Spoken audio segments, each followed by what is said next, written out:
ကုန်မျိုးအထွက်ဘန်နာထရက်လမ်းမကြီးပေါ်မှာဖြစ်သွားတာပါအဖြူရောင်ကားတစ်စီးကအရှိန်ပြင်းပြင်းနဲ့မောင်းလာတယ်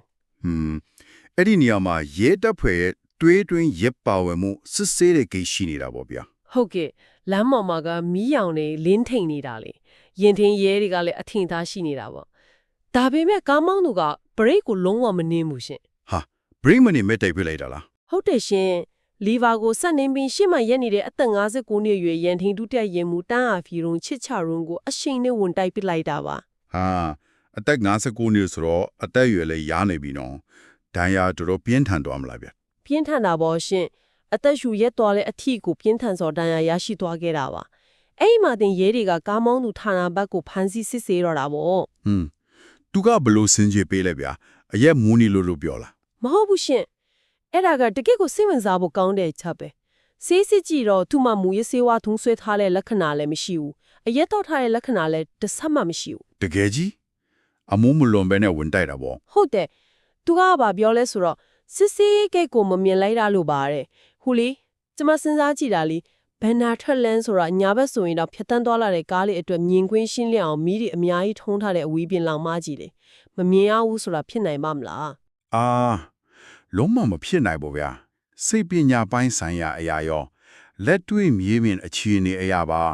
စစ်ဆေးရေးဂိတ်ကိုမမြင်ဘူးဆိုတာမထင်နိုင်ပါဘူးတွေးတွင်းအရက်ပါဝင်မှုစစ်ဆေးတဲ့ဂိတ်တွေဆိုတာကွန်တိန်နာတွေချထားတယ်မီးရောင်စုံတွေလင်းနေတယ်ရဲရန်ရှိတွေကလည်းအလင်းပြန်အင်ဂျီတွေဝစ်ဆင်ထားကြတယ်လေဟုတ်ကဲ့အဝေးကနေကြည့်ရင်တော့တည်တာနေတာမျိုးပေါ့နော်မှန်တာပေါ့ဗျာဒါကမမြင်ဘူးဆိုတာဟာ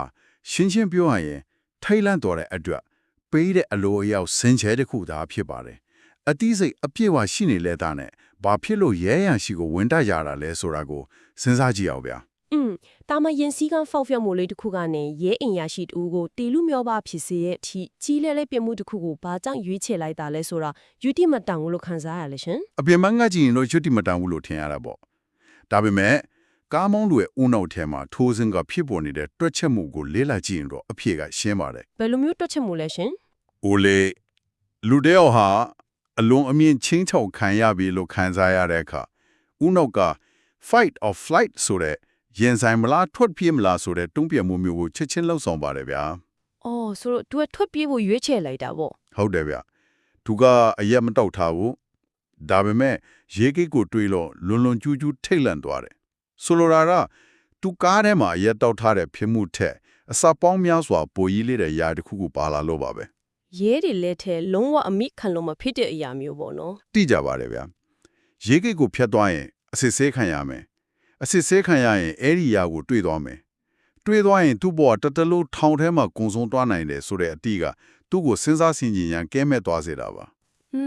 အဲ့တော့ရဲရရှိကိုဝင်တိုက်ရတဲ့ပြစ်မှုဟာကြီးလေးမှန်းသိပေမဲ့လည်းကားပေါ်ကပါလာတဲ့အရာကိုအမိခံရမဲ့အခြေအနေထက်စာရင်ထွက်ပြေးလွတ်မြောက်ဖို့ကိုပဲအယူအမှုရွေးချယ်လိုက်တာပေါ့ဟုတ်ပါရဲ့ဗျာဒါကြောင့်လေရဲတပ်ဖွဲ့ရဲ့နောက်ဆက်တွဲလှုပ်ဆောင်ချက်ကအလွန်ကိုအရေးကြီးသွားပါပြီရဲတွေကလည်းဒီကားကိုတာမန်ရင်တိုင်မှုတစ်ခုလို့သဘောမထားတော့ဘူးဗျမှန်တာပေါ့သူတို့ကားတစ်စီးလုံးကိုအသေးစိတ်မှွေနှောက်ရှာဖွေပါတော့တယ်အဲ့ဒီအချိန်မှာပဲတကယ်ကိုစိတ်ဝင်စားစရာကောင်းလာတာပဲရှင်ကားနောက်ခန်းက